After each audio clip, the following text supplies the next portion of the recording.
Meus amados irmãos, a paz do Senhor a todos. É com muito prazer que neste momento me coloco aqui gravando este vídeo para esclarecer aos irmãos que com certeza vêm aguardando, vêm esperando da nossa parte um esclarecimento acerca da nossa saída da CONADEP e da Igreja Assembleia de Deus em Pernambuco. Como diz a palavra de Deus em Eclesiastes 3, para todo propósito debaixo do céu, há um tempo determinado. Então este é o tempo, este é o momento, e agora a gente vai trazer para a Igreja do Senhor Jesus e a todos os que se interessarem por essa explicação, queremos, portanto, trazer essa explicação em relação à nossa saída. Primeiro, quero agradecer a Deus pela grande oportunidade que o Senhor nos deu de poder estar cooperando na sua obra durante quase 20 anos, sem contar o tempo antes da gente ir para São Paulo. Toda a minha vida foi na nossa igreja aqui em Pernambuco. Hoje eu tenho 51 anos de idade, pela graça de Deus, e toda a nossa vida foi na nossa igreja aqui em Pernambuco, com exceção de 6 anos que fiquei em São Paulo. Quando para lá fui em 95 e fiquei até 2001, quando retornei para cá. Pois bem, a gente vem trabalhando, irmãos, durante todo esse ano, ou vinha trabalhando durante todos esses anos que trabalhamos na obra de Deus, cooperando na obra do Senhor Jesus, aqui em Pernambuco. E como toda igreja sabe muito bem, a gente fez um trabalho para Deus, procurando sempre agradar a Deus, a igreja e a nossa liderança, e acredito que me esforcei bastante para alcançar esse objetivo. Mas Deus sempre colocou no meu coração o desejo de fazer algo mais na sua obra, de avançar um pouco mais. Porém, devido às limitações estabelecidas pela nossa CONADEP, pela Convenção de Ministros da Assembleia de Deus em Pernambuco, que tem limite, assim como qualquer outra convenção também estabelece limite, e eu respeito, considero e sei que é normal acontecer isso, e por conta dessas limitações estabelecidas, a gente deixou de fazer muitos outros trabalhos para Deus que sempre desejamos fazer.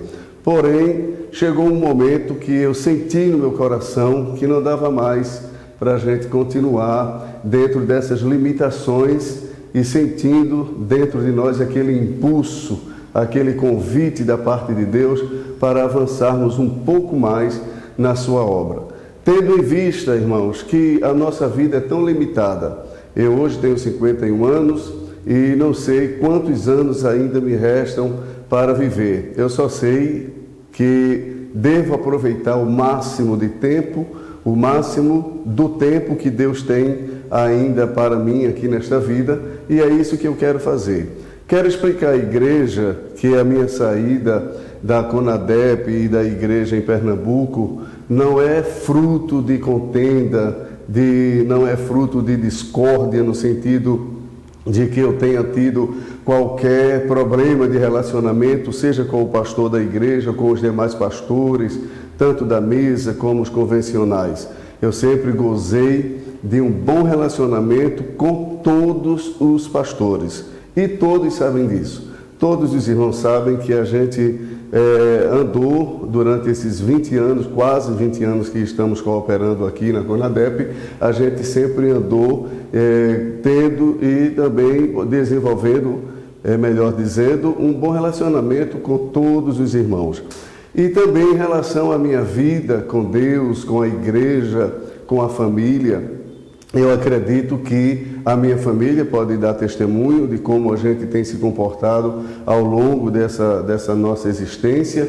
As igrejas por onde passei, todas as cidades por onde passei, eu acredito que não teria nenhuma dificuldade de voltar a dirigir as mesmas igrejas por onde passei cooperando com a CONADEP aqui no estado de Pernambuco. Portanto, a minha saída não é fruto, não é resultado de um relacionamento conturbado, seja com a liderança ou mesmo com a igreja.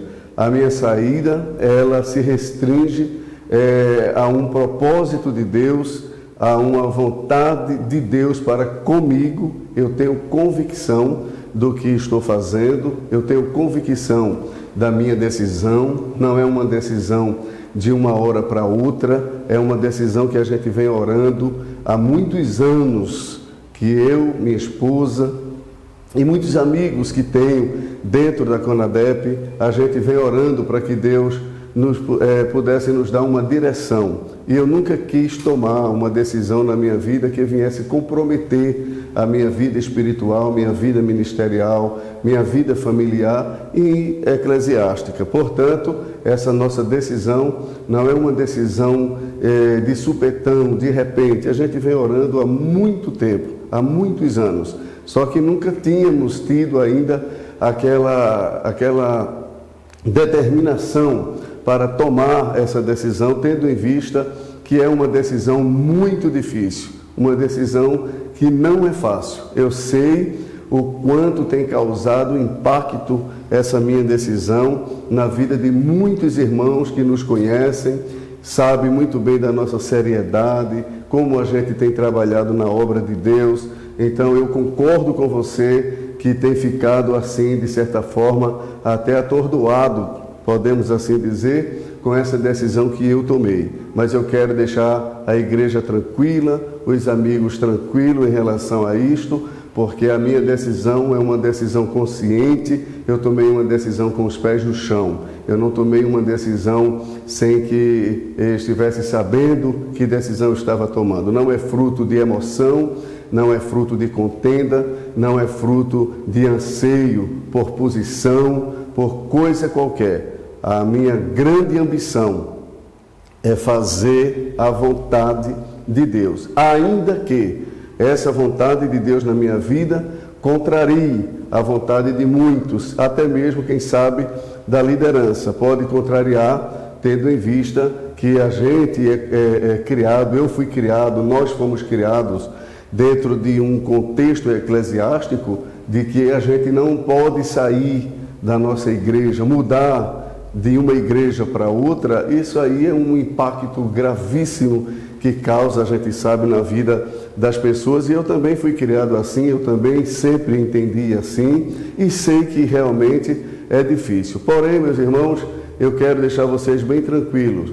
A minha decisão é uma decisão coerente, é uma decisão consciente, tá certo? Não é fruto de comentário de redes sociais, ou fruto de emoção, ou coisa semelhante. Eu quero explicar algumas coisas para que não deixe dúvida nenhuma na cabeça dos irmãos. A minha decisão, eu quero baseá-la em 3 argumentos. Primeiro argumento: a nossa Constituição Federal, ela nos assegura que qualquer cidadão brasileiro, ele pode participar ou não de qualquer associação. Então eu posso fazer parte de uma igreja e posso me desligar dessa igreja. Não existe nenhum erro nisso aí, é um direito assegurado que todos nós temos. Segundo argumento, o argumento bíblico. O argumento bíblico é o seguinte: eu quero citar 3 exemplos bíblicos que me ajudam a tomar a decisão que tomei. A Bíblia diz que Paulo e Barnabé, ou Saulo e Barnabé, como era chamado, depois passou a ser Paulo, a Bíblia diz que eles tiveram dificuldades quando, por ocasião de uma das viagens missionárias de Paulo, com Barnabé, Paulo queria levar Silas, Barnabé queria levar Marcos, e a Bíblia diz que eles tiveram dificuldade naquele momento ali, e terminou Paulo seguindo o seu caminho e Barnabé também seguindo o seu caminho, de maneira que os dois seguiram um caminho diferente. Isso não significa que Barnabé deixou de ser servo de Deus, e muito menos Paulo deixou de ser servo de Deus. Os dois continuaram fazendo a obra de Deus, cada um dentro daquele caminho, ou seguindo aquele caminho que entenderam que deveriam seguir. Segundo exemplo, que me lembro bem à luz da palavra de Deus, é a questão de Abraão e Ló. no capítulo 13 de Gênesis, nós vamos encontrar que Abraão e Ló, não eles dois, mas os seus servos ou os seus pastores, que eram pastores de ovelha mesmo, tiveram dificuldades de conviverem juntos, e cresceu o rebanho de um e do outro, e houve dificuldade. E a Bíblia diz que Abraão procurou Ló e ofereceu a Ló a oportunidade de escolha, o que todos sabem que Ló tomou a sua escolha e Abraão ficou onde ele achou que deveria ficar e foi abençoado por Deus. Então, o que eu quero destacar aqui não é a consequência da escolha de Ló, mas eu quero destacar aqui é que é bíblico, há exemplo bíblico de separação. A Bíblia não obriga a gente viver até o fim da vida da gente dentro de um sistema ou dentro de um contexto eclesiástico onde a gente sinta algumas dificuldades para fazer aquilo que Deus coloca no coração da gente. Então eu nunca tive problema de relacionamento com a liderança e com ninguém, mas eu tenho tido dificuldades com o sistema, tenho tido dificuldade com os limites estabelecidos. E como a gente não é de confusão, de briga, de contenda, eu achei melhor eu tomar a minha decisão e não esperar que a igreja tomasse a decisão. Então, há até um adágio popular, há um provérbio popular que diz que os incomodados que se mudem. Então, se era eu que estava incomodado com a situação e eu queria mais liberdade para fazer o que Deus colocou no meu coração, então deveria partir de mim e não partir da liderança ou mesmo da igreja. Então foi o que fiz.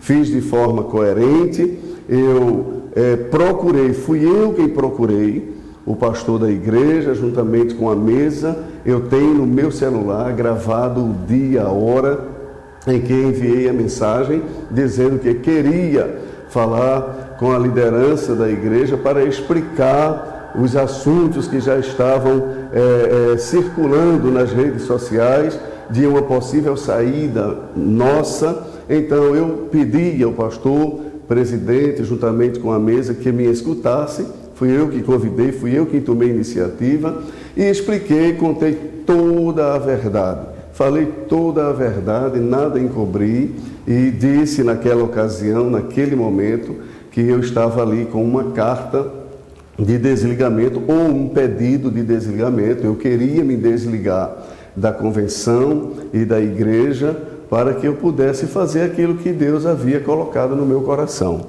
Inicialmente, eu disse à liderança da igreja que eu iria para São Paulo. E se uma porta de Deus se abrisse para mim em São Paulo, eu ficaria lá.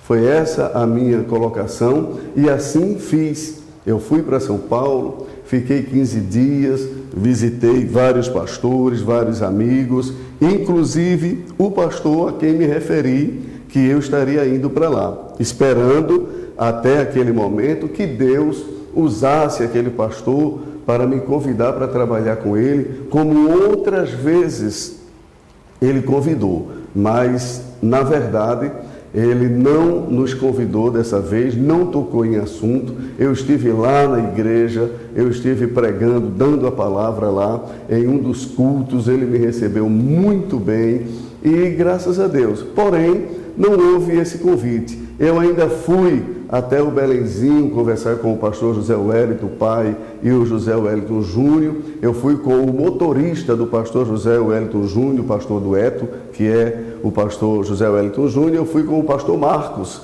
que é motorista dele. Mas chegando lá, nenhum nem o outro se encontrava, estavam em Fortaleza.